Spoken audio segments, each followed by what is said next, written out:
We're going to call the meeting back to order.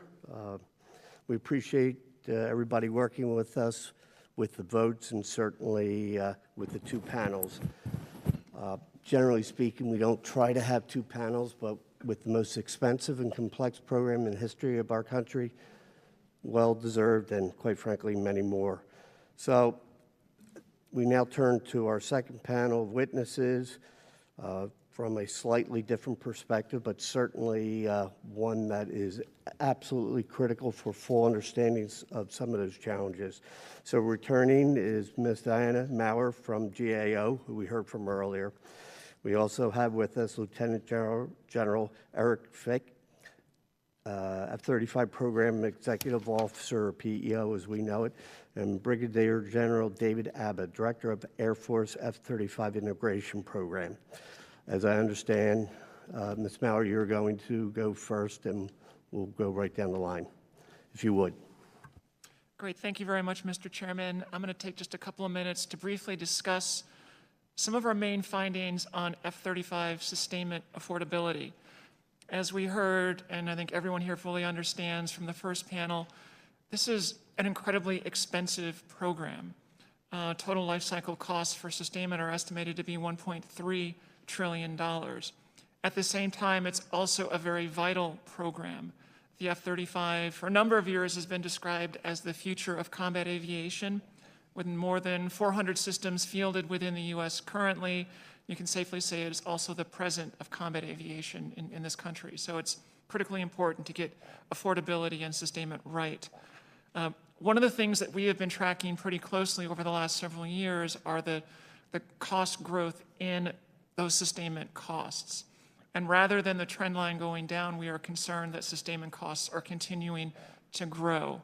They're getting higher rather than lower, and that's a problem. And that's despite more than a decade of concerted efforts to bring those costs under control.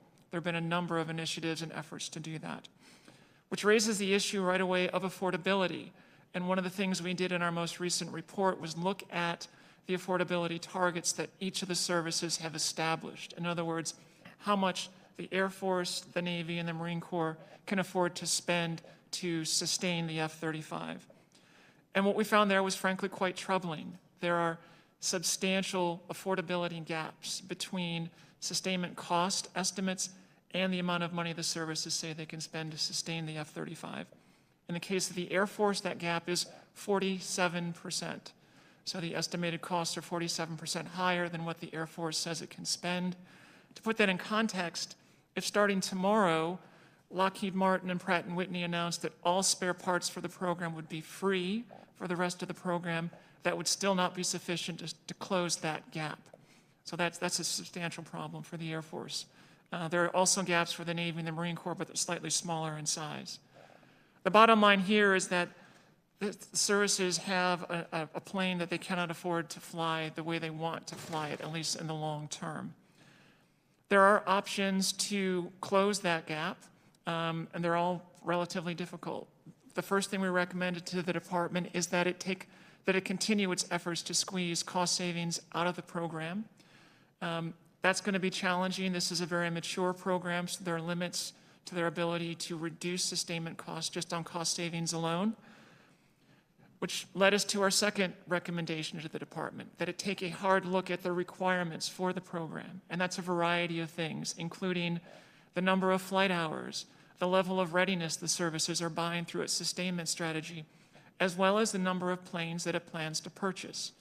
There are significant trade-offs, there are significant issues involved with the services and our partners in all of those, but we think it's vital for them to take a hard look at those requirements. Another option, of course, is to spend more. The sustainment targets were established by the services. We did not establish them in our own analysis. We used the services numbers. So the Air Force, the Navy, and the Marines can decide to spend more on F-35 sustainment. That's going to involve billions of dollars and potentially crowd out other priorities. Congress has a critical role in this as well, because you have the power of the purse. Ultimately, the decisions on the number of F-35s to purchase, as well as the overall congressional interest in sustainment, will help drive the overall strategy. And one of the things that we suggest in our most recent report is that Congress pay close attention to the progress the department is making in closing these affordability gaps when you are deciding on the number of new aircraft to purchase. Now, to be absolutely clear, GAO does not have a position on the number of F-35s that should be purchased, the level of readiness, the number of flight hours. Those are appropriately in the realm of OSD, the services, the Joint Program Office working in conjunction with Congress. But we do have an important role in providing the independent oversight to help inform those decisions. So the bottom line is that the F-35 is absolutely vital to the national security of our nation. It's vitally important to a number of our allies. So it is also vitally important that it is capable of supporting our national security goals in an affordable way. Thank you very much, and I look forward to your questions. General Fick. Chairman Norcross, Chairman Garamendi, Ranking Member Hartzler, Ranking Member Lambourne, and distinguished members of the subcommittees, thank you for granting me the opportunity to discuss the status and the future of the F-35 Lightning II program. I am pleased to join General Abba from the Air Force Integration Office and Ms. Maurer from the GAO. The needs of our warfighting customers are at the heart of everything we do, and we certainly appreciate the feedback and analysis the GAO consistently provides, as it too plays a key role in our collective success. Most of all, I am honored to represent all of the men and the women of the F-35 Joint Program Office, or JPO, and the global F-35 enterprise. Our people and partners continue to move the mission forward with passion and pride and continue to be solution-driven. Because of their work, more than 625 aircraft have been delivered, 11 services in 9 countries have declared initial operational capability, and 6 services from 5 countries have conducted F-35 operational missions, bringing the world's most advanced fighter capabilities to bear from the Middle East to the Arctic. The F-35 we have today is showing exceptional performance in operations around the globe.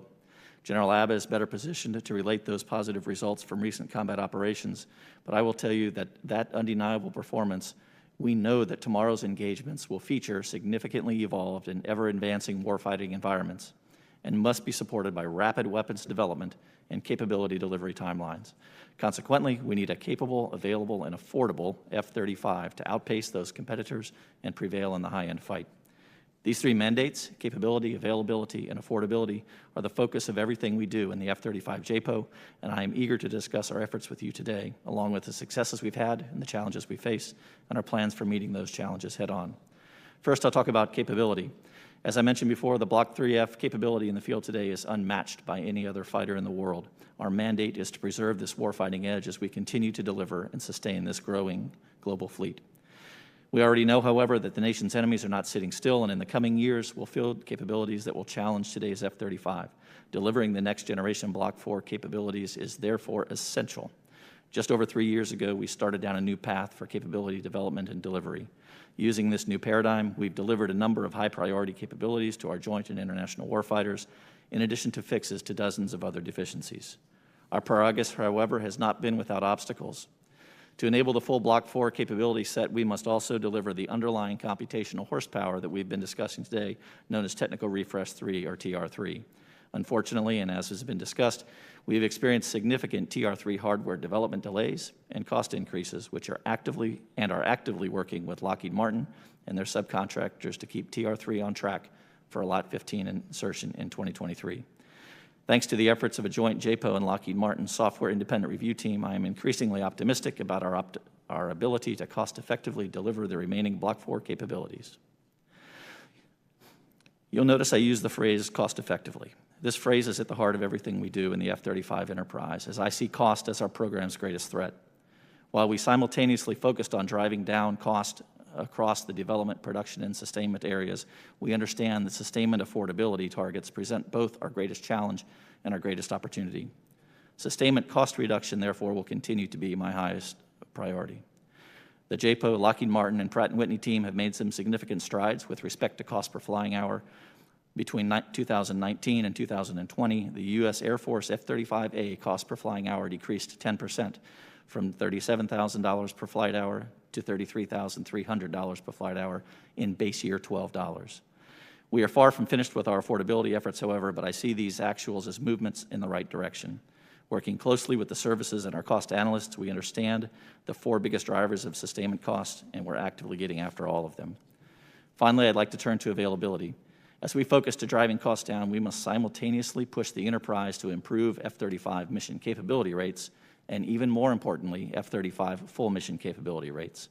The team continues to make progress, achieving about a 70% mission capable rate and 40% full mission capable rate across the enterprise last year, an improvement of 5% and 3% respectively over 2019. That's not acceptable to me. It's not good enough.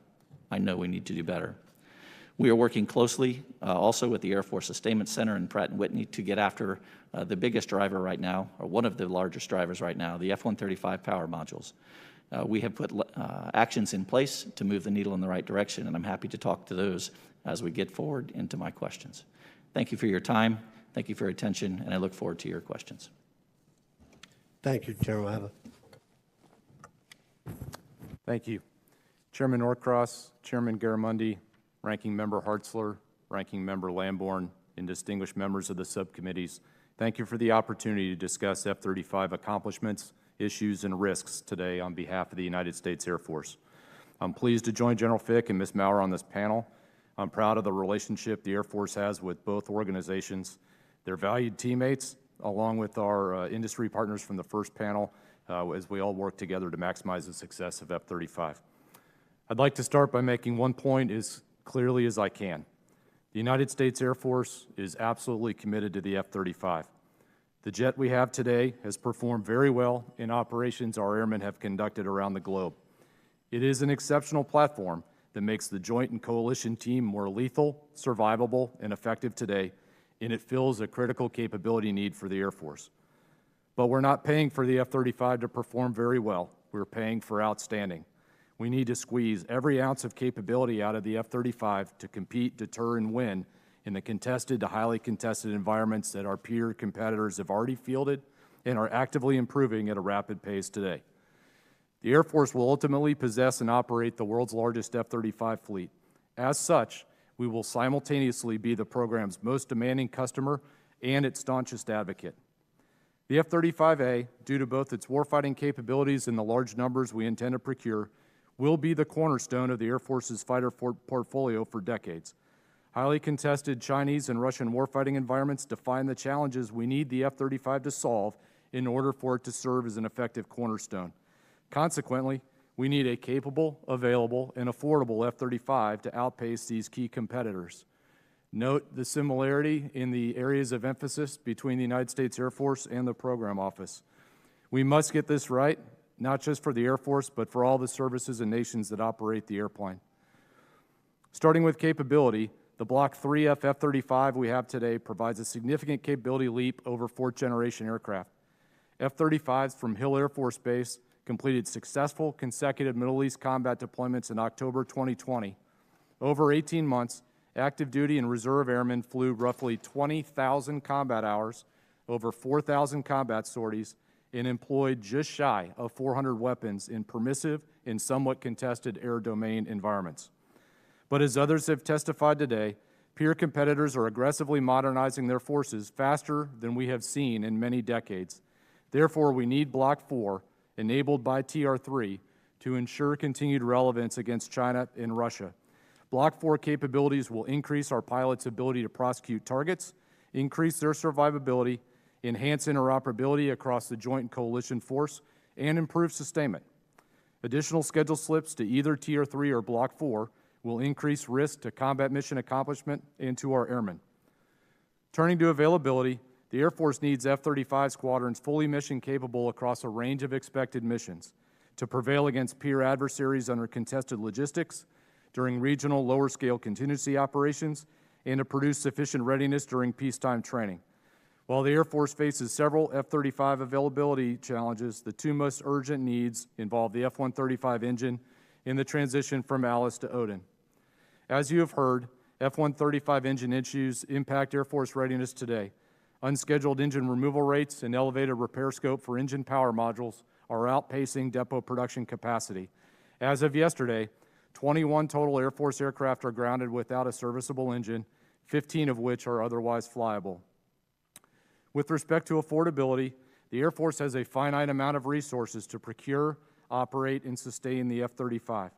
The Air Force's primary affordability challenge is captured in the cost per tail per year sustainment cost metric. The draft GAO report aligns with Air Force analysis. Cost per tail per year estimates exceed current Air Force budget projections. If we cannot find ways to make F-35 sustainment significantly more affordable, we will be forced to make difficult decisions in coming years to meet our fighter force mix needs. In closing, the Air Force is proud of what our airmen have accomplished with the F-35. We remain committed to the aircraft as the cornerstone of our and many other nations' combat air forces for decades to come. As the program's most demanding customer and staunchest advocate, the Air Force is committed to working with our government and industry teammates testifying here today and with the Congress to ensure we get the capability, availability, and affordability we need. Thank you again for the opportunity to provide the Air Force perspective on this important program, and I look forward to your questions.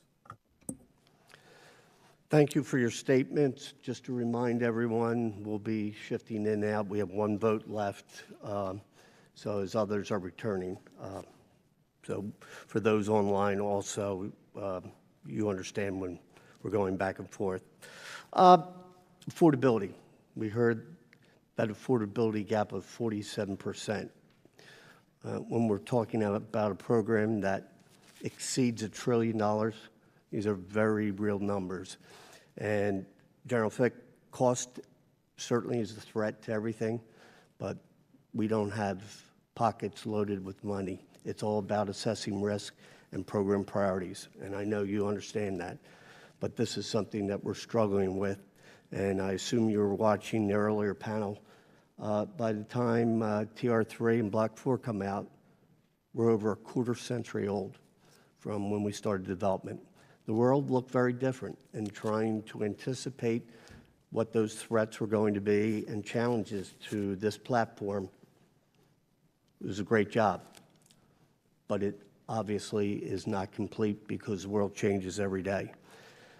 But in terms of threat to a program and cost and affordability, this is where I'm going to drive down my first set of questions, because we understand that the A model in particular has an operational design maturity as it relates to the number of flight hours. We understand that. Can you explain to the committee, and I'll start with you, Ms. Maurer, with an operational maturity that is virtually there as defined by the A35 and it is now, how is that going to impede the ability to start saving on sustainment when the model's there?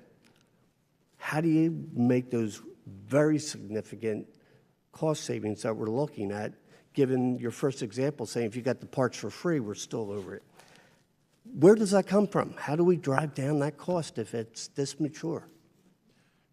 That is an excellent question, Mr. Chairman, and it goes to the heart of some of our fundamental concerns about the program. You know, in preparing for the testimony today, I was looking back at some of the prior hearings, and there was a hearing on the Senate side 10 years ago, almost 10 years ago this month, where Senator John McCain asked then Undersecretary Carter a similar set of questions about driving down sustainment costs. And at that time, his answer was, if we don't bring down those costs, we're going to have no choice but to make very difficult decisions about the requirements. Unfortunately, sustainment costs have actually increased during that time period. So we're at the point of having to make some very difficult decisions with the program. And one of the things about the program now being 10 years further on down the road is that many things have been baked into the program. The sustainment approach has largely been set. So things like Alice and the global supply chain and decisions about the number of spare parts and the number of excess engines we're going to purchase, that's all been established. That's all been baked into the process. So it's going to be difficult and challenging to achieve cost savings while you're also trying to drive up mission capability rates. In the short run, you may actually have to spend more money on some of the sustainment challenges to bring that down, which is why pursuing cost savings is a great part of any solution. We don't think that's going to be sufficient, and so a hard look at both the requirements of the program as well as the affordability targets within each of the services need to be part of the solution. So when you, and I'll get to you, General Abba, in one moment, you talk about the affordability gap just before this, that three primary areas, squeeze the cost, and when we're talking about a mature platform, it's a little tough, but possible. Requirements, well, we've already baked in, at least through Block 4, or spend more or cut airplanes. So the first issue she brought up was squeezing costs. General Abba, how do we do that on this mature platform? And let's just focus on the A model now, as not to break into some of the other challenges. Yeah, Mr. Chairman, we agree with the GAO's findings that that we're not going to be able to reduce costs sufficiently because of the maturity issues that you talked about in order to meet our affordability targets. So that's a big deal. When I first had the honor of joining Congress, it was 5th gen almost exclusively. You hardly heard anything else. Yet, just a few years ago, you saw a shift to an additional platform, the 15EX. If the money, quite frankly, is finite, we'll have some variation, and the priorities are still there. We're facing some very big challenges. So, Ms. Maurer, are you aware of any aircraft within the Department of Defense that has been able to reduce significantly those costs when it's at that mature stage of its early life? Well, certainly there are ways to bring down some of the costs, but I'm not aware of any program where they've been able to achieve cost reductions on the magnitude that would be necessary to close these affordability gaps. 47% for the Air Force, about 24% for the Marines and the Navy. You're not going to get those kinds of reductions by just pursuing cost savings alone. And then we talked about requirements, and this leads me to a question on the propulsion system. The coatings on the turbines, obviously, we know it's an issue, particularly came into focus recently as the deployment returned. Who set the requirements for the engine, General Abba, back when this engine was first put together? Mr. Chairman, with all due respect, that's a question I think I should defer to the Joint Program Office and the PEO. Okay. Mr. Chairman, our program requirements were established by the JROC it wasn't a CDD at the time. It was an operational requirements document, or an ORD at the time, that set forth the basic requirements for the performance of the system. That has been that ORD has been refined, and a CDD, capability development document, has been published as well. The extent to which the propulsion requirements, the specifications buried within those overarching performance requirements, I don't think those are present in those documents, but I can certainly go back and verify that for the record. Relative to the coating issue itself, the F-135 was designed with what's called a triplex, or a three-part coating in the engines. When we discovered in 2018 that coating was degrading in what we call a CMAS environment, which is a specific sandy environment, we designed a fix and actually ended up reverting to a duplex, or two-part coating like that used on legacy aircraft. That duplex coating has proven to be very effective and suffers very little degradation. So we're confident that fix is going to be helping us moving forward. Appreciate the expansion on your answer on that.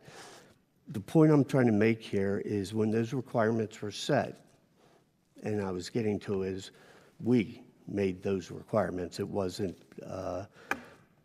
Pratt Whitney. Why wasn't the consideration, let's call it a Middle East condition, sand, not figured into that, given the history of where we've been in the last half century operating?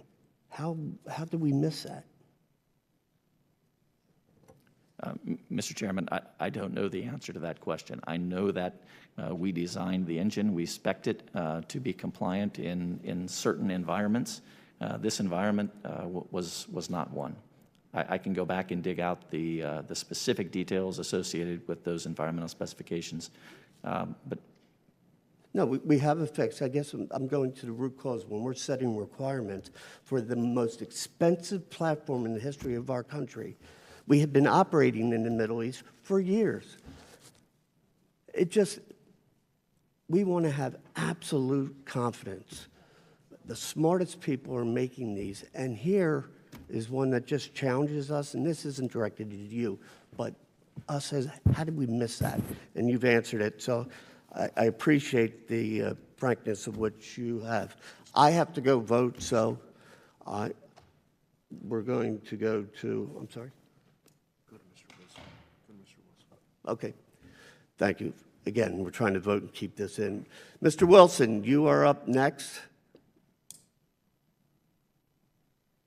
You're muted. Hey, thank you very much, Chairman Don Norcross. And we're grateful for the witnesses who are here today. And in South Carolina, we're very, very supportive of F-35s. Currently, they're at the Beaufort Marine Corps Air Station. It's really been a real asset to people of South Carolina. That community is represented by Congresswoman Nancy Mace, and we're very pleased with the training of American and also pilots of the United Kingdom, the Royal Air Force, to be there at Beaufort. And so we have a wonderful experience with F-35s. Additionally, I'm grateful, along with Congressman Jim Clyburn, to represent the capable men and women of the 169th Fighter Wing at McEntire Joint National Air Guard Base at Eastover, South Carolina. McEntire is unique in that it's located in a rural part of our state with very minimal encroachment. It's also home of the Air Force's most skilled pilots of the SEAD and suppression of enemy air defense mission. And also, given that Lockheed Martin has modified the F-35, and this is for General Fick, to conduct the SEAD-DEAD denial of energy air defenses, how important it is to our lethality in the great power competition to ensure that the capability is transferred to the new airframe and General Fick. So, sir, thank you very much for your question. I think it's absolutely critical that we continue to move the program forward from a capability perspective to give our warfighting services and customers the capabilities they need to prevail in the high-end threat. The Block 3F capabilities bring tools to the table. The Block 4 capabilities continue to accelerate our ability to dominate in that battle space, and we do that through the addition of numerous weapons. We have 14 new weapons that are coming on board in the Block 4 capability set. We're enhancing the electronic warfare, we're enhancing the radar, and we are adding additional capabilities from a comm and nav and ID perspective, all of which will help us to prevail in the SEAD and DEAD missions. And additionally, General, how many aircraft have been delivered and are in operational use across the services? How many for our allies? What has been the feedback from pilots operating the aircraft in real-world environment? So, sir, 649 aircraft have been delivered to the global fleet today. The numbers are, from a U.S. Air Force perspective, 373, from a Marine Corps perspective, 101, Bravos and 9 Charlies, and from a U.S. Navy perspective, 36 total. If you don't mind, I would love to give your question relative to what the warfighters are seeing to my warfighting panelist to my left, Brigadier General Abba.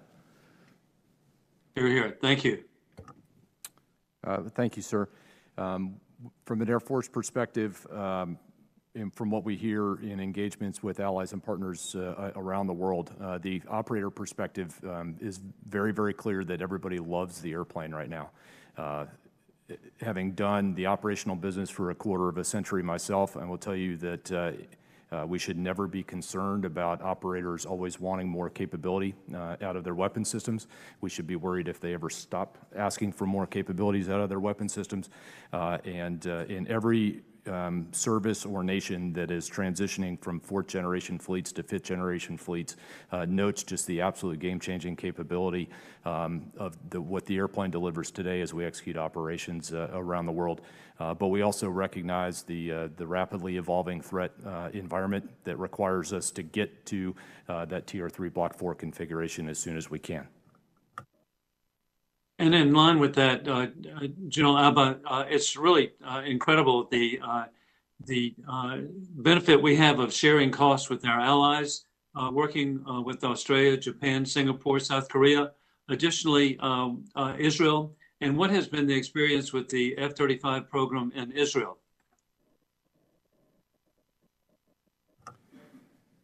Congressman, it's a great question. We have a very close military-to-military relationship with the Israelis when it comes to F-35.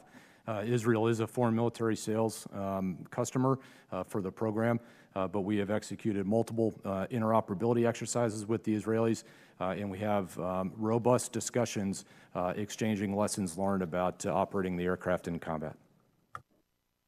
And thank you. As the grateful son of an Army Air Corps Flying Tiger, World War II, and a grateful uncle of a current airman serving, I want to thank you for your service. I yield back. Thank you, Mr. Wilson. I guess I'm next here.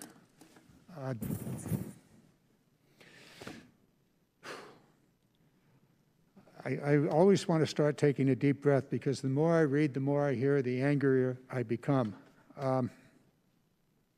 General Fick, it always comes back to the Joint Program Office. You're the responsible person for the entire program, for the purchase of the planes, for watching over Lockheed Martin, looking over the engine from Pratt Whitney. You're responsible for the spares being available. You're responsible for the whole program, not only for the United States, but for all of our allies that are purchasing this. So I've been through hearing after hearing, and it all comes back to it's a marvelous plane, as we just heard from General Abba. We love it. If only we could keep it flying. I don't know where to start because every single piece of this is problematic. Every single piece. The new planes are coming in with engines that have a problem. The new planes are coming in with the inability to keep them in the air because the plane doesn't work as well and as long as it was supposed to. So, General Fick, you're the responsible person. The Joint Program Office is the responsible party. I better just ask some questions, and rather than tell you what you already know. You've developed a program called the Reliability and Maintaining Improvement Program. Can you explain how that is supposed to solve the problem of maintenance and reliability? Yes, sir. When we look at availability broadly, we look at availability and reliability on the platform with an eye towards improving mission-capable and mission-capable rates. We know there are a number of things that we have to do to move us in the right direction. The first thing that we have to do is to keep the parts on the aircraft longer, and that's where the Reliability and Maintainability Improvement Program comes from. Our investments we call that RMIP as an acronym. Our investments in RMIP are designed to go after parts that are failing prematurely or parts that have a substantial opportunity to improve their time on wing, and then to invest in them and cut them into production and cut them into spares so that we actually keep them on the aircraft longer. That's really one of the four levers we have from an availability perspective. So in your contract with the two principal companies, Do you have the ability in that contract to hold them accountable for reducing or improving the reliability of the parts and pieces on the airplane? Do you have that power? So within our annual sustainment contracts that we let with Lockheed Martin and Pratt Whitney right now, we have a number of incentives that are placed onto those contracts, and the incentives placed on those contracts incentivize them to deliver to us mission capability rates across the A and the B and the C model. Speaking about the air vehicle one right now, across the A, B, and the C model, they also incentivize what we call gross issue effectiveness, and they incentivize repair turnaround time. So the first half of that, the first MC part, incentivizes them to invest prudently to keep the aircraft flying longer. The second half of that, really, our supply chain metrics incentivize them to have parts ready to go when the aircraft breaks, which is really our second. Could you describe the incentive? So it is Let me put it this way. Do they get paid less if they don't perform? Do they Yes. get paid more if they do perform? They get paid less if they don't perform. Could you please deliver to our subcommittee the specifics about how that incentive works? Or Absolutely. apparently it doesn't work too well thus far. Perhaps we've found in other places that while the incentives are there, they're simply not utilized. Have you withheld or reduced payments to Lockheed and to Pratt Whitney for failure to meet the metric? Absolutely. And we have done that across our development contracts, our production contracts, and our sustainment contracts, each of which include what we call a performance incentive fee, or PIF, that's aimed to incentivize them to perform above and beyond the requirements. Please supply the detail to the committee Absolutely. about the existing incentive program as well as the actions that you have taken. Yes, sir. I'm going to withhold further questions and turn to Ms. Holzler.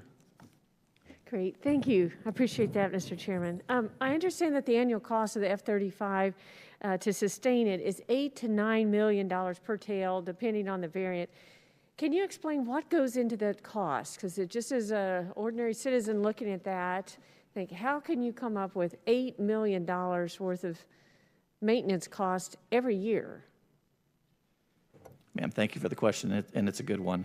Where there are four basic elements to the cost of the aircraft, of sustaining the aircraft, and they include what we call sustaining support.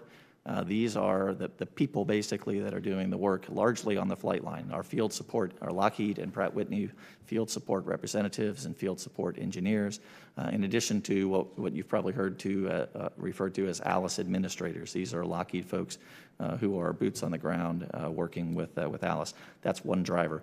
Second driver of sustainment cost includes our U.S. government maintenance footprint. This is one of the things that Ms. Maurer was talking about previously.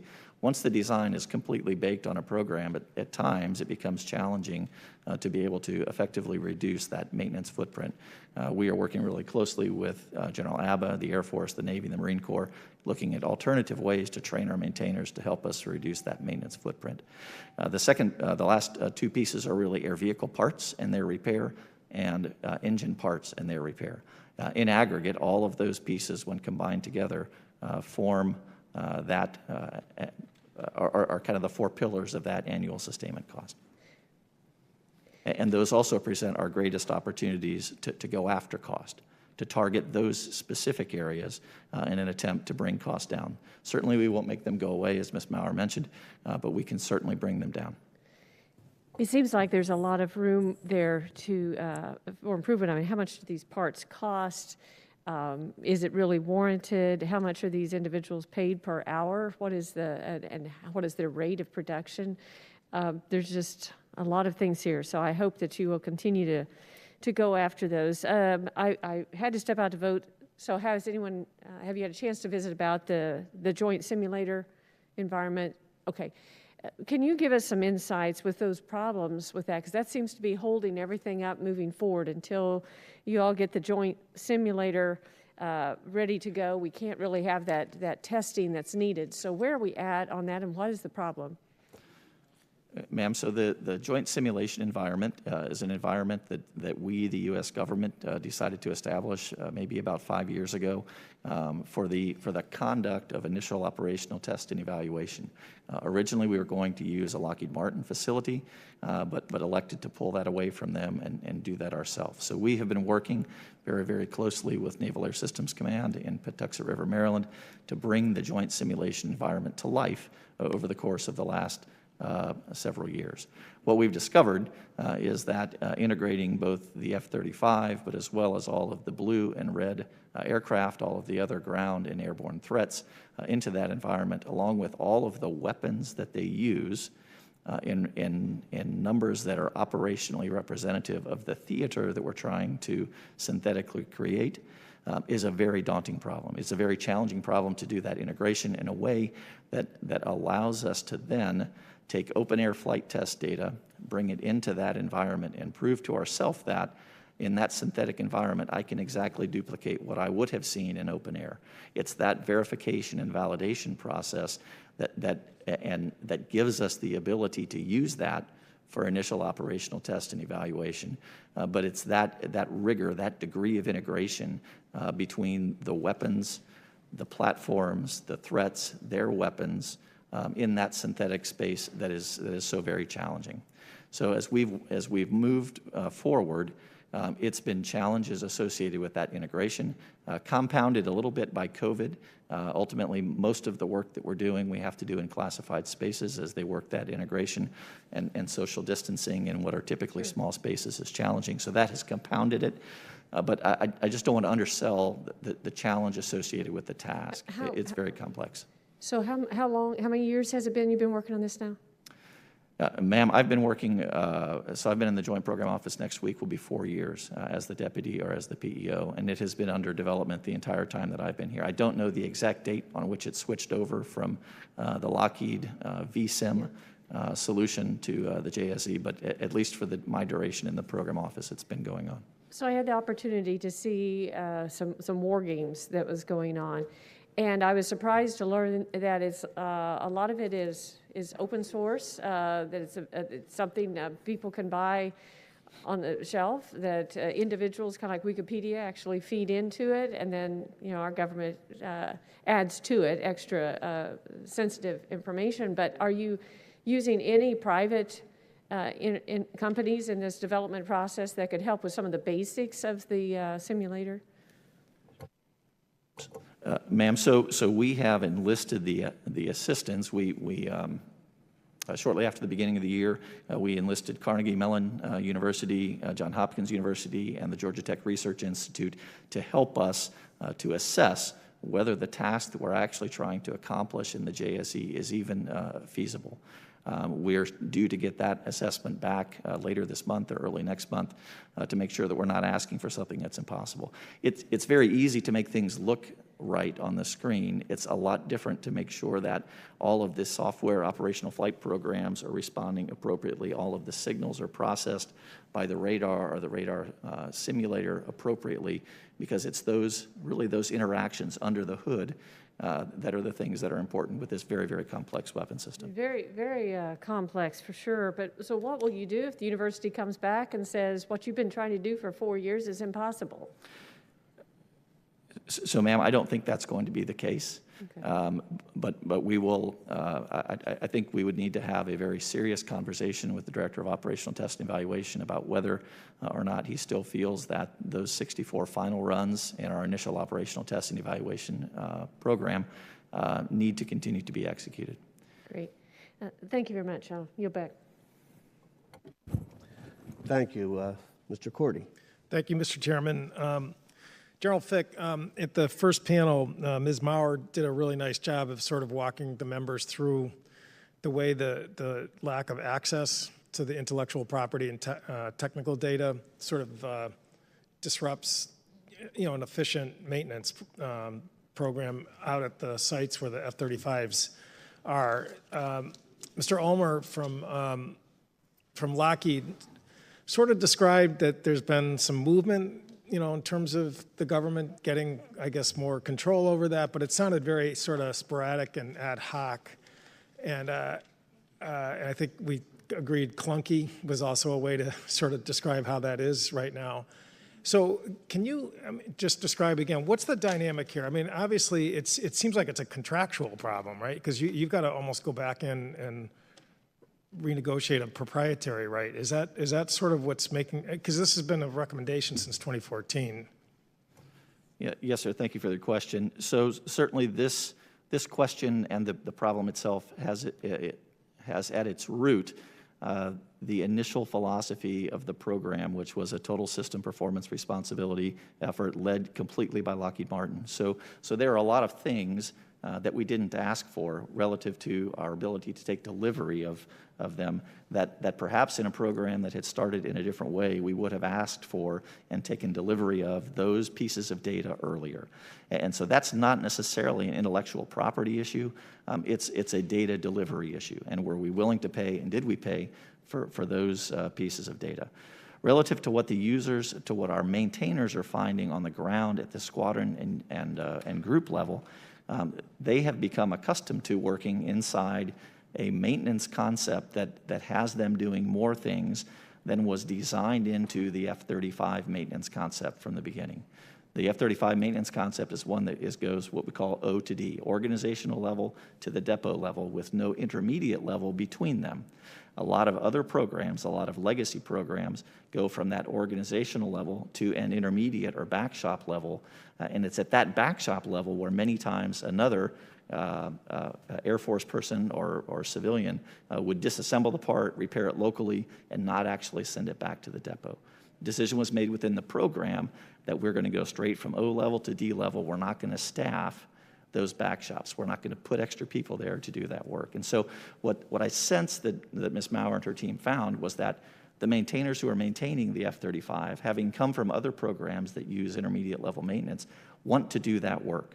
And so what we need to be able to do is to assess the cost and the benefit associated with doing that work. And if it's appropriate that we do that, maybe we adjust the maintenance philosophy and open up the opportunity for us to add that extra level, add those tasks, collect the data to do so, to allow that to happen.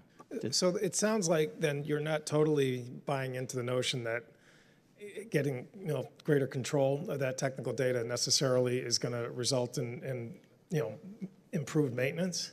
Am I hearing that?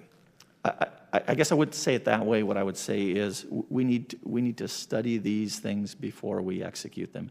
The one end of the spectrum would be that we need to purchase all of the technical data for the program, and we need to take delivery of it. And that would be a very expensive proposition. The other end of the spectrum would be TSPR, which is where we started. Somewhere in the middle is where we need to end up, which is we get the tech data that allows us to do the things that provide the biggest bang for the buck for our maintainers, because General Abba and the Air Force has to figure out if they would rather do that or if they would rather do something else, because I can't come back and ask for more money.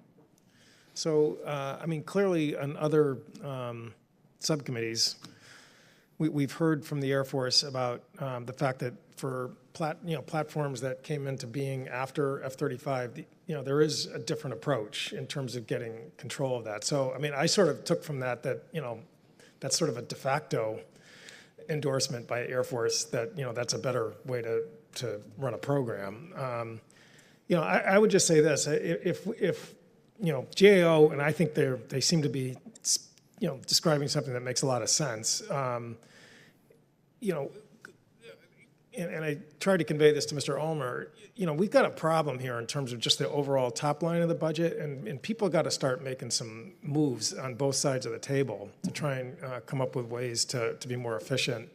And this seems like it's just sort of screaming out for movement, and to the extent that Congress can help with that, I think from the chairman of this committee on down, I think there's a lot of interest in terms of trying to see if there's ways we can enable that in the NDAA or wherever. So anyway, thank you for your answers. Yes, sir. I guess I could add, the Navy is actually also very interested in what we call intermediate level maintenance. and they have actually begun a pilot pursuing that as a Navy unique, looking at their option and opportunity to do that work, given that much of their time, of course, is spent aboard ship. Right, so the notion of sending everything O to D on an aircraft carrier misses an opportunity to take advantage of skill sets that are present. So the program office is currently working that with the Navy. I could see an analog if the Air Force were interested. Mr. Chair, just really quick, Ms. Maurer, if you have suggestions for the committee in terms of how to address this issue, I mean, I think we would be all ears. No, absolutely. I think this is absolutely is a very important and vital issue. And one of the things we've been in discussion with committee staff is the next review that we would be doing at GAO would be to look in depth at the potential costs and benefits of moving more of the sustainment approach organically, giving more responsibility to folks inside the government tent and moving the needle more towards the middle, as General Fick described. Thank you. Ms. Spears.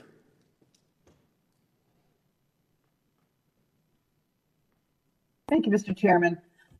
General Fick, I think the American taxpayers are asking a very simple question. We spend more money on defense than our peers and near peers combined. And then you have a project like the F-35, 25 years in development. I know these questions in some respects aren't fair to you because you've only been in charge for 4 years, but the problem is the costs are extraordinary. And I think you've heard that from everybody. Based on what's been said by Ms. Maurer from GAO, we either have to decide to build fewer planes or purchase fewer planes or reduce the number of flight hours or reduce the number of requirements. It seems like at some point we're going to have to answer that question. Have you started to think along those lines?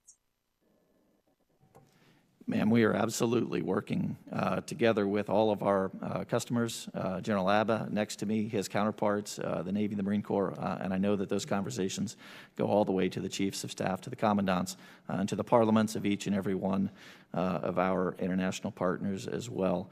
The lever that I control in the affordability conversation is cost. As I mentioned previously, there are a number of things that we can do relative to cost, and the program office is aggressively attacking each of those and working to cement those into our annual contracts. Thank you.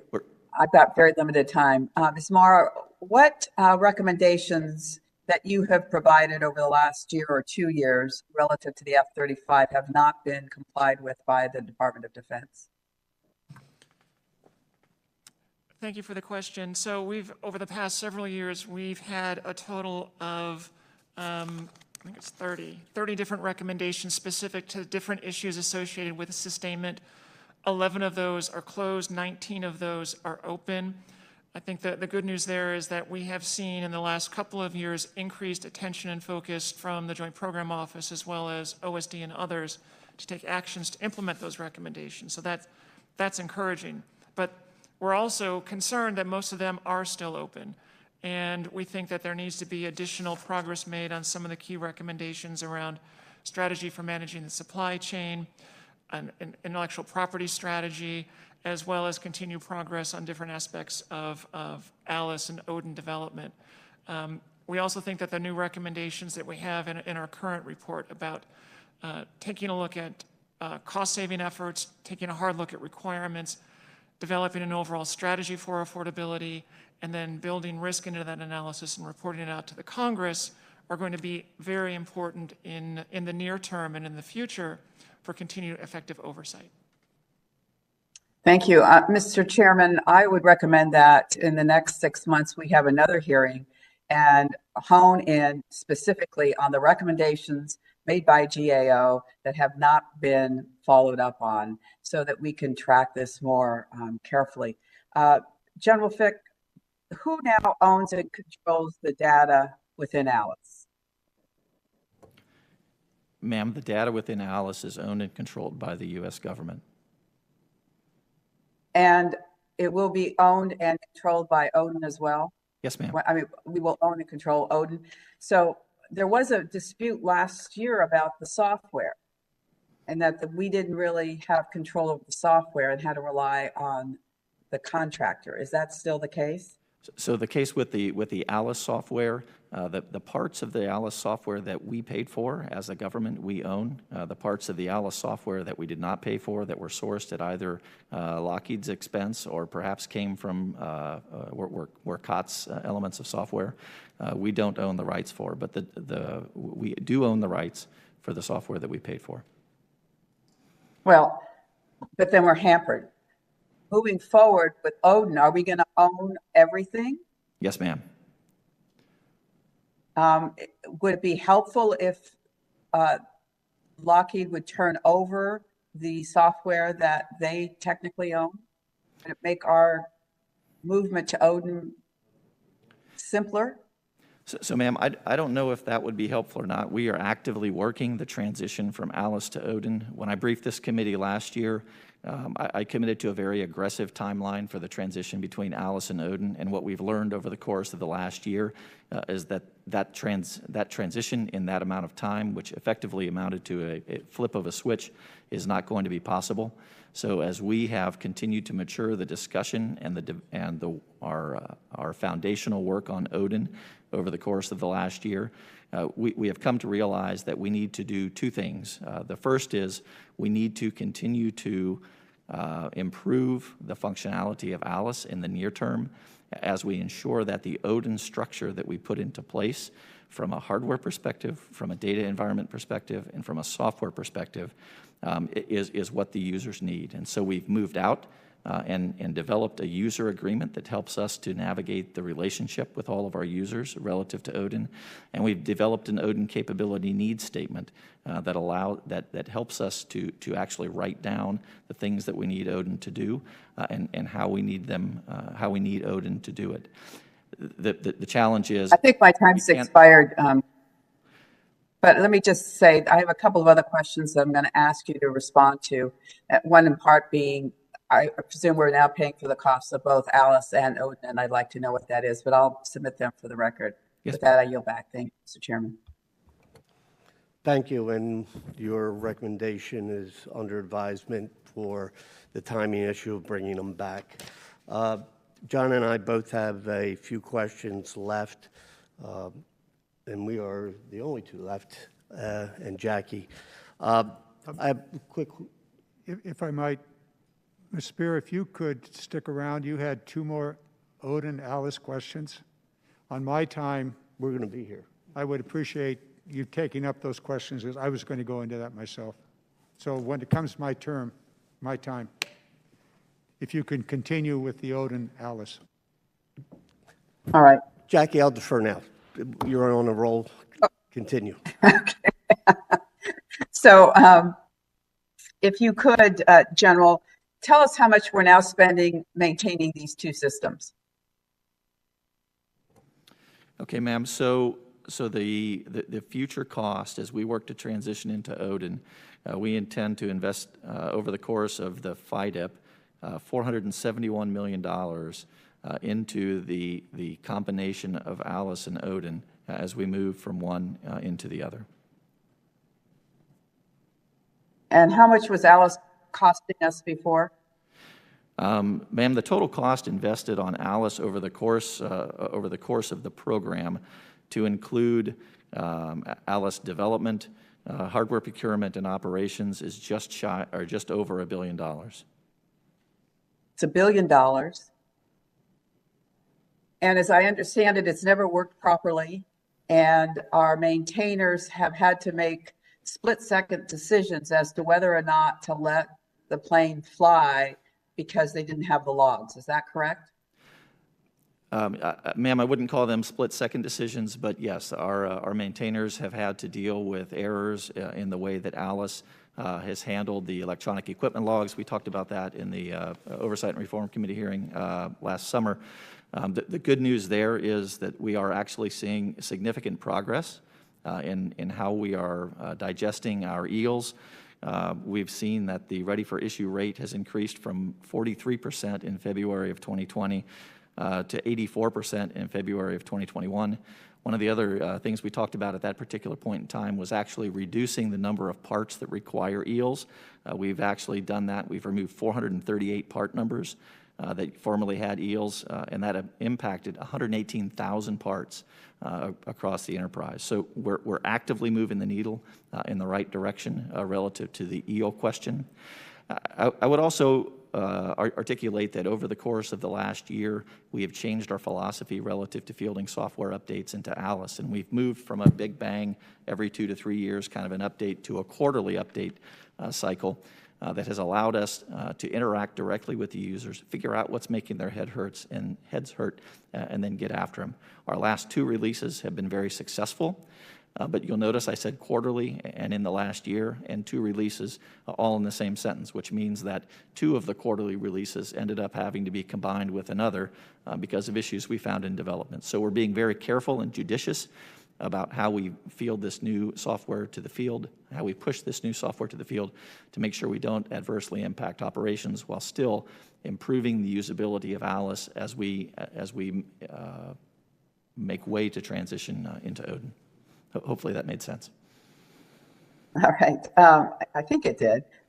General Fick, back in July of last year, before the Oversight Committee, you referenced this earlier. You said that beginning in 2021, the contracted requirement for parts ready to issue will be 99%. That's a quote. And you just referred to the fact that that was ambitious and that you weren't able to do that. When do you think you'll be in a position to say that 99% of the parts are ready to issue? Ma'am, my team is negotiating the 21 to 23 annual sustainment contract with Lockheed right now. Candidly, I was hopeful that I would be able to announce to the committee today that we had reached a handshake agreement, but we have not. I know that the RFI parts percentage requirement as part of the contract incentives in that contract was set to 99%. I need to follow up with you and let you know when we anticipate that happening. I will tell you that over the course of the last year, I gave you the 2 endpoints. I gave you February of 2020, and I gave you February of 2021. And we have seen dramatic improvement, but what we've also noticed is that we also see dramatic swings month over month as we assess the data that we get back from the field, which means that what's happening is as new suppliers or different suppliers ship parts in, they are still having trouble coming up to ensuring that the EELs transfer into the system properly. And so we continue to work those. I know that getting over 90% by the end of this quarter, the end of this fiscal quarter, which would be the end of May, is what my team tells me they are about to do. But as we sign that contract with an objective at 99%, that should help to drive additional attention on Lockheed's part into ensuring that we get the fixes made, not just to Alice, but also to the underlying data systems with which Alice interacts. Thank you. Just one last question, Mr. Chairman. Ms. Morrow, I'd like your comments on what General Fick just said as to, are we really fixing the system or just changing the rules so that the numbers look better? I think we have definitely seen some progress in efforts to change the system, so that is encouraging. The capability needs statement in particular, we think was a very important step. Among other things, that document contains some performance measures for Odin, which did not exist for Alice and still do not exist for Alice, so we think that is a step in the right direction. We still have questions about the overall end state for what Odin is designed to be. There are still a lot of unanswered questions about some of the fundamental issues that we raised in our work on Alice about cloud usage and software development model and ensuring user feedback and some other things. So we're going to continue to watch this, but we are cautiously optimistic, but we'll stay studiously skeptical. And ma'am, if I Thank could, you. I yield back. ma'am, Yes. the reason I answered my question relative to simply taking the old Alice code was exactly to your point. Our intent with Odin is not to just rebrand Alice. Odin is all about a new hardware baseline, a new integrated data environment, and new applications and user interfaces that make it a better system from the ground up that we own in its entirety and will then execute. So while we are continuing to evolve Alice, and we will transition into Odin. Odin will be different. It won't just be rehashed Alice. All right. Thank you. I yield back, Mr. Chairman. Thank you. Thank you. Let me follow up on what Jackie brought up. You just discussed the fact that you're negotiating a sustainment maintenance contract with Lockheed Martin. Most of this hearing has been focused on that affordability gap and the sustainment issues.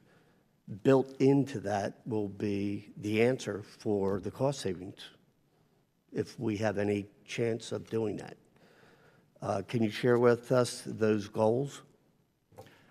So I can't disclose the actual negotiating positions right now, but what I can tell you is what our philosophy is as we move forward from a sustainment perspective and from a sustainment affordability perspective.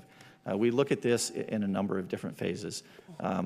You'll recall that back in the fall of 2019, Lockheed Martin dropped a white paper on Ms. Lord's desk that defined a tip-to-tail performance-based logistics contract approach that they would that they wanted to employ beginning in 2021.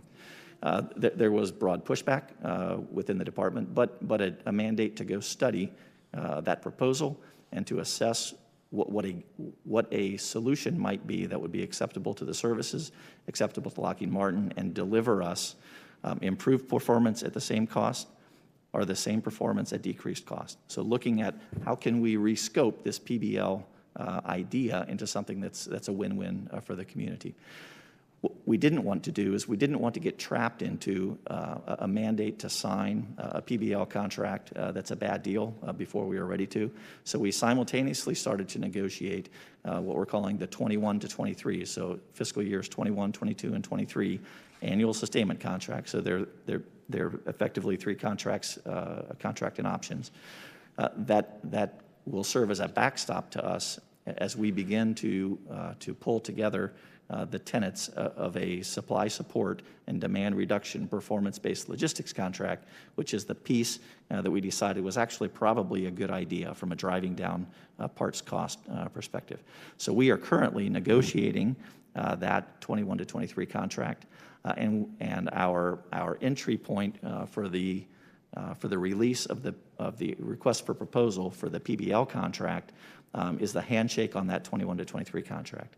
Now, the cost targets that my team has put into place on that 21 to 23 contract are intended to drive us towards the $25,000 by FY25 target that the program has set for ourselves. Will it get us there by itself? No. But the cost targets that we've established from a cost per flight hour perspective on that 21 to 23 contract move us down that path. At the same time, we're executing the business case assessment that is going to help the services to determine what our long-term sustainment strategy needs to be for the enterprise. Is it more PBLs? Is it more organic? Is it what we're doing today, or is it something different? That business case analysis will be released this summer, and we will use that to inform how we move forward. The third entry criteria really into the PBL would be that as we did that BCA and we figured out what the long-term sustainment strategy needs to be for the department, that we figure out the data that we need, and then those data become another entry point, the delivery of that data on the PBL RFP becomes an entry point for those negotiations. So we're using the carrot, if you will, of the PBL to make sure that we get a reasonable proposal to secure the tech data that the department needs to execute its intended strategy at the conclusion of that PBL and moving forward. That was a little bit complicated, and I apologize. No, it goes exactly that was our to overarching the point, philosophy, and we appreciate it. But the 21 to 23 literally bakes in whatever cost savings we're going to go for that period of time. So squeezing additional would come out of flight hours, buying less planes. It's good that we're savings there, but we've now shut off that realistically for any additional savings in that first category as brought up. And quite frankly, that gives us a much better focus on what decision we have to make. It makes the numbers very real, or hopefully it will. So I appreciate the explanation. I just want to shift a little bit before I turn over to Mr. Garamendi on the the plus-ups over the course of the last 7 years. You know, in 15, there was 4, 11, 11, 20. Ms. Maurer, as we look at this, what's the impact on the program when we start looking at the additional costs that come with buying more planes than requested? You know, that means the sustainment costs are moved forward. Military construction has to be ready for these parts. You know, we're fighting over parts each year. When I say fighting, is it going to sustainment? Is it going to the line? And all this is going on before we even reach full rate production.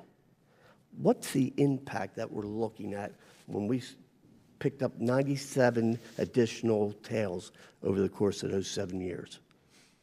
Sure. So, well, first off, obviously those are political decisions. We understand. So we're not, GEO's not going to say. I'm asking for the impact on the program. But the impact on the program, I think it certainly exacerbates the sustainment challenges that the program has faced over the last several years, and certainly that the program has come late to the game in taking a strategic approach at addressing sustainment challenges. Over the last couple of years, we've seen a lot of progress there, but by having additional systems above and beyond the request, it complicates General Fick's ability and his predecessors, their ability to effectively manage the program. It also exacerbates the problems with the high concurrency with this program, which you alluded to. We're not technically at full rate production, but really we kind of already are in terms of the production levels. This program has been highly concurrent from day one. In fact, I found a testimony from one of my predecessors from 2000 where the GEO's recommendation at that time was to try to avoid high levels of concurrency. That did not happen. That led to all kinds of problems with cost and schedule and contributed to problems with sustainment. So the bottom line is adding planes above and beyond the department's request complicates efforts to address sustainment. Now, there are bigger picture considerations, of course, national security considerations first and foremost. So I don't want to second guess those, but it does make things more difficult to manage sustainment costs. But when planes that have been throughout our country and around the world are sitting, waiting for parts, Right. that we're building new ones for, it just seems like a self-inflicted wound that we could avoid. Maybe that's harsh, but from everything that we heard from you today, it appears that way. Would you? So, General Fick, would you concur with that, or can you add to it? Well, certainly, sir, I think we could figure out what the cost associated, would be relatively easy, right? 100 extra aircraft, 250 hours per year per aircraft, 25,000 extra hours associated with those times the flight cost per flight hour. I mean, that is added, sustainment cost that's being borne by the services that they wouldn't have to otherwise bear, to include the demand on parts associated with those jets. So I understand your point exactly. We are effectively at full rate today as we recover from COVID and we look out into the future. We are at some level kind of cresting a long, tall climb that has actually hurt us a little bit from a supply perspective. So because as Greg Ulmer discussed earlier this morning, we had previously pushed out the stand-up of all of our organic depots to the 2030 kind of time frame, right? In the meantime, we're climbing this huge ramp, and now we're relying upon those OEMs that are producing the parts to not only produce the parts for the production line, which increased by about 40% a year for 3 or 4 years in a row, right? But we're asking them now to also consume the parts that come back and get returned, right? So we've pushed out our organic depots, we're climbing a huge ramp, and we're relying upon those same vendors to do that work. So that, I think that is kind of at the heart of why we had a supply problem. We also had a couple of years where we didn't buy spares, and that hurts us too. So now as we crest that wave, right, and we're not going up anymore, but we're kind of leveling out, we've proven that we can make that rate. We just need to, in my mind, we just need to settle out at that rate, allow the system to recover, deliver the parts that we need, follow through with our commitment to standing up both the organic depots inside the U.S., and also the OCONUS depots that will help us from a global capacity perspective to fill out the solution around the world. There's a lot of catching up, sir, frankly, that we have to do as a program, and that's what me and my team are doing every single day. And that's the point we're trying to get at, and exactly. I want to buy a shiny new one. I love them coming off the line, lower than 80 million.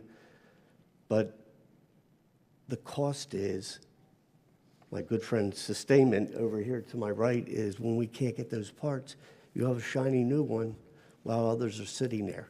And that's a trade-off.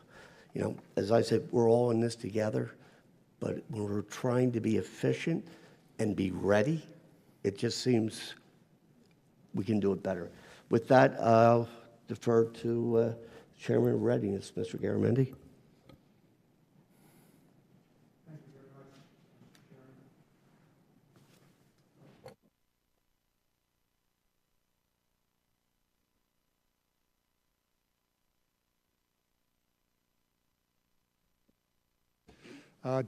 The discussion on Allison Odin is very, very important. It seems to be a key part of the operation of the aircraft, as well as the sustainment. And so you're moving forward on it. You're getting a quarterly update. We really need a quarterly update too. And we need to know how we can assist the Joint Program Office in its negotiations, which were discussed. I don't want to go back through it, but I want to add to that discussion that you're going to need some leverage here in order to successfully deal with the PBL on the Alice Odin and all of the elements to it. A couple of other things, clearly there's been a disconnect. First of all, the sustainment and maintenance was not at the outset of this program. And it didn't come along until very late in the program, and to this day, the sustainment piece of it is not yet in place to catch up with the base number of planes, and then the problem was made worse by the additional 97 planes that we are responsible, together with Lockheed and other contractors that wanted to have the extra number of planes, the extra work, the extra profit, and the like. So we share that problem. And I can assure you that this year, if anybody suggests a plus-up, there will be one hell of a fight. And I don't propose to lose it. And I think I've got some allies on that. Nevertheless, that doesn't solve the problem because we still have that backlog caused in major part by the plus-up and equally by no prior planning and preparation for the ongoing sustainment and maintenance. There's been an ongoing effort, I recall from earlier hearings, that the Air Force and the Navy are in a discussion about simply taking over the totality of their operations from the Joint Planning Office. Where is that, General Fick? Is there really a desire on the part of the Air Force and the Navy to simply, we're going to do this ourselves, we don't need to go through the JPL? Where are we? What's happening there?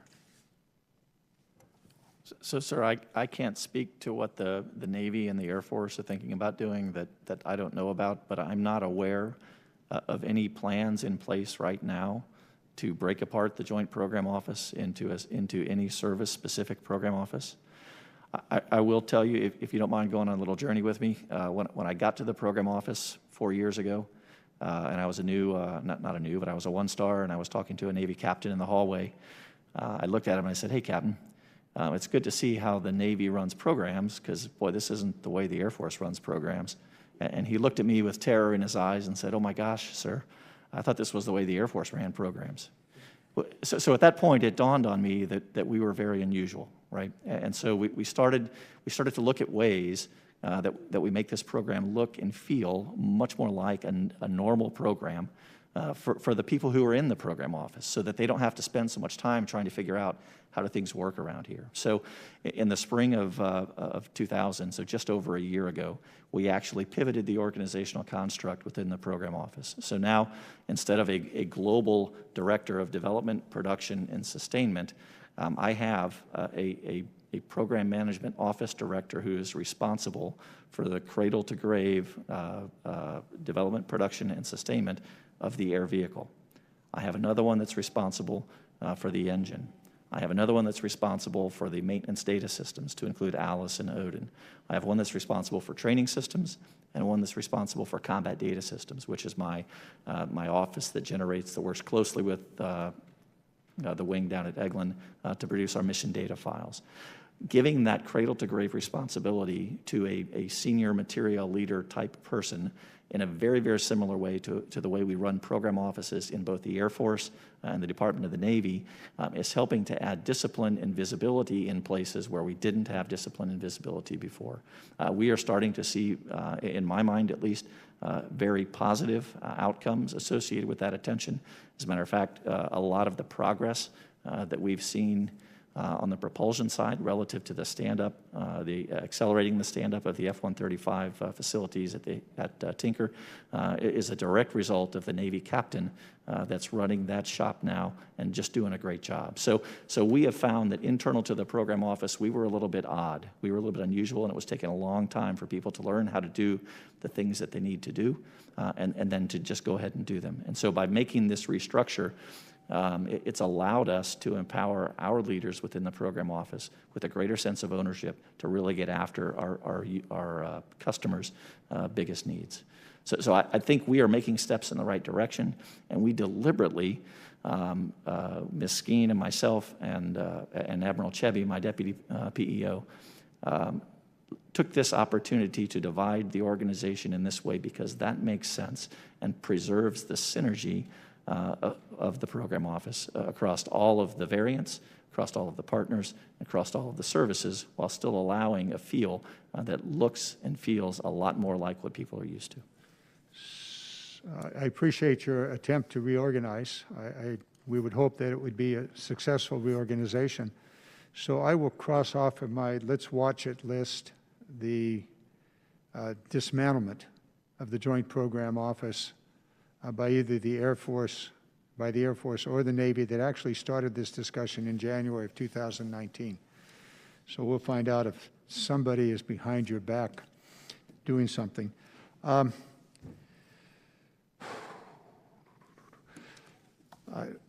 want to focus on the depots. Earlier there was a discussion by Lockheed of 64 depots. I assume those are depots around the world in various countries and the like.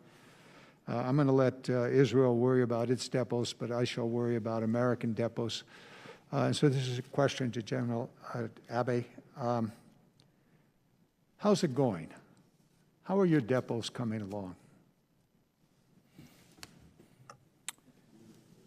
Well, sir, of the 68 depots that will eventually be stood up, as General Fick mentioned earlier, 32 of those are stood up now. Of the 62 depots, ultimately 38 of those will be Air Force depots. The other 30 will be divided amongst the other services to provide those. Clearly, the one that's gotten the most attention right now, as we've discussed, is the F-135 depot out at Tinker, the heavy maintenance center there. And as we heard this morning in the first panel, there has been significant improvement in increasing the work in progress, as well as they are initiating significant efforts to bring down the turnaround time to fix the engines. We have a production target this year of 40 power modules to be produced at the heavy maintenance center, with that looking to increase to 60 the next year, and then follow-on expansions in partnership with the Joint Program Office other than that. So that's really the extent of what I can explain from an Air Force perspective, because we participate as part of the broader partnership in working with our JPO teammates as well as the OEMs to execute those repairs. In the future, do you foresee the continuation of the contractors basically operating the heavy maintenance and the lighter maintenance at the various depots, or is that going to become a bring it in-house organic? How do you perceive the future here?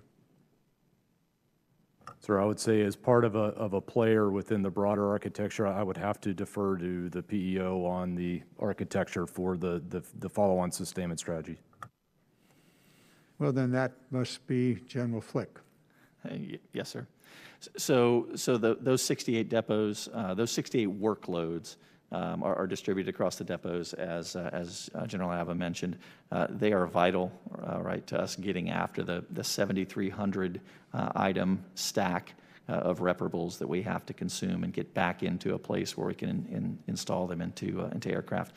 As each of those stand up, and we're expecting to do 11 this year to get us to 43 by the end of the year. That's our target. We see challenges for 3 of those. So somewhere between 40 and 43 is where we'll end up, but we are still targeting, as Greg Ulmer mentioned previously, having all 68 of them stood up by the end of 2024. Each one of them will likely come with a slightly different business arrangement between the depot and the OEM that currently does the repair work. There's, and I'm not familiar with all of the different methods, but public-private partnership, is certainly one of them, but the degree to which they continue to rely on the OEMs I think will vary depot by depot. What we will, though, continue to need to do is we will, over time, need to continue to rely on the OEMs to conduct some of that repair work, as well as relying upon the OCONUS depots, as you mentioned, to do some fraction of the work as well. What I can tell you is that for the workloads that have been activated to date, my data suggests that 67% of the work that for those parts and components is currently flowing through those depots, with the remainder going back to the OEMs. So once we've stood them up, we are using them, some of them at 100%, some of them at less, but in aggregate, about 2/3 of the work that's currently being done for those parts that have been activated is being done by the organic depots. Of the total cost of the maintenance, how much of that is OEM? How much of that is organic? Or do you have that information at all? In other words, where can you reduce the costs on the maintenance side? Yeah. So my options and opportunities to reduce cost on the maintenance side really come in 4 buckets. The first of those is that sustaining support that we talked about. It's the field support engineers and field support representatives on the flight line, and it's ALICE administrators. So as we work the transition from ALICE to ODIN, and we end up with an ODIN that's much more able to be, much more user-friendly than ALICE is, we will start to see the number of ALICE administrators come down, and I like to say dollars walk on 2 feet. And then those ALICE administrators walk off the flight line, and we end up just using our organic folks to do that work. So that is one big opportunity. The second opportunity, as I mentioned before, sorry, sir, you weren't in the room. The second opportunity is really U.S. military maintenance manpower, right? An aircraft by its nature requires a number of skill sets to be utilized, launching aircraft, recovering aircraft, performing maintenance on those aircraft. And by the aircraft's design, to Ms. Maurer's point, some of those things are fixed at this point, 20 years down the road. Excuse me. But, sorry. You're very rapidly going past time allotted. Our chairman is getting anxious. Sorry. And I'm having trouble following you, but you said there are 4 pieces. Right. The third piece is air vehicle parts, and the fourth piece is propulsion system parts. And I would appreciate a memo from you on those 4 which you have identified as the 4 keys to reduce the cost of maintaining these aircraft. Yes, sir. And it doesn't have to be a great deal of detail, but I'd like to put into my little watch it list the 4 key items that you've identified to reduce the costs, okay? Absolutely. And secondly, we already know from Ms. Maurer that you've been asked by Ms. Spear, if there's 19 remaining, how's that going, okay? I yield back. Mr. Garamendi, we'll come around again. I saw we were joined by our colleague Mark Vesey, and as I look at his district, he has a lot of great things down there, including the Lockheed Martin facility, which is a well-oiled machine with the IAM representing them. But he also has the Dallas Cowboys, so he's in a mixed company there. Mr.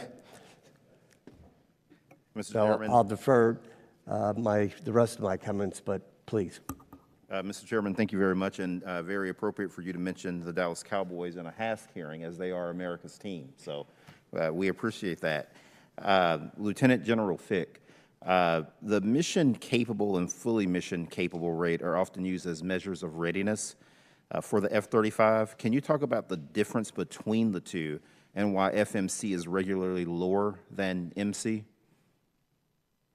Yes, sir. The mission capable rate is both of them use as their base the number of aircraft that are on the flight line of the unit being considered. And really, this is a unit by unit measure, but it's the number of tails that they actually have on the flight line. The mission capable rate takes the number of aircraft that are capable of performing one of the missions, at least one of the missions, in the unit's document, divided by that total number, and so that is typically a higher fraction or a higher percentage than a fully mission capable aircraft, because the fully mission capable aircraft requires that all of the missions that the unit must execute must be executable by that aircraft for it to be declared fully mission capable. Okay. Does that make sense? Yeah, that does. Yeah, that does make sense. So are you seeing improvements in the readiness of the F-35 fleet? And can you share some news with the committee about the mission-capable rates that you are seeing, particularly in the operational units? Because I've heard they've been trending as high as 90% for deployed units. Absolutely, sir. So we have been seeing increases, both MC and FMC increases between 2019 and 2020. And they're not insignificant. Across the fleet, we saw the average in 2019 go from 63.2% from an MC perspective to 68.5%. From an FMC, or fully mission capable perspective, we saw that go from 33.5% to just shy of 37%. So that number to me is still unsatisfying, but it is moving in the right direction. Right. If you look down at the service specifics, at the variant specifics, you see a little bit different story, because what you see from a U.S. Air Force F-35A perspective is that the MC rate is above 73%. You see the FMC rate is above 54%, and both of those are 10% jumps over last year. But if at the fleet level we're only up by 5%, that means that somebody else isn't quite doing so well. And those are right now the Marine Corps and the Navy, with their Bravos and Charlies, are moving very, very small, if at all. And as a matter of fact, I think we stepped backwards just a little bit with the Navy this past year, from just over 59 to just under 59% from an MC perspective. So it's a sensitive metric. It goes base by base and unit by unit, and it varies across the enterprise. Okay. Well, no. And General Abba can maybe able to amplify a little bit. Yeah, please, General Abba. Thank you, Congressman. As General Fick alluded to, aggregation of data versus looking at unit level specifics tells very, very different stories over time.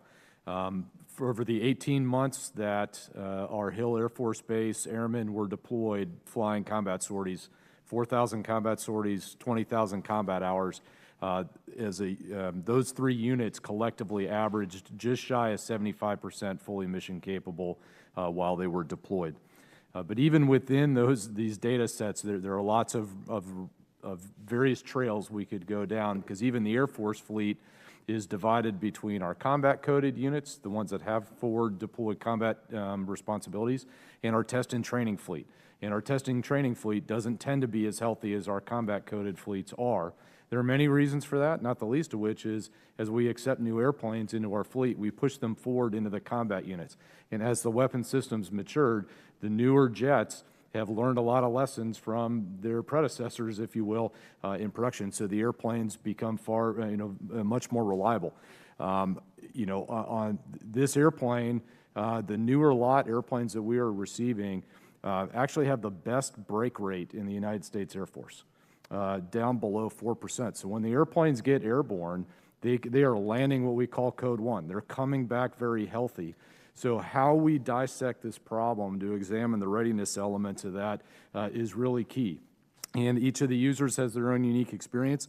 I will tell you that dating back at least to January of 2020, the Air Force combat coded, fully mission capable average has never been below 60%.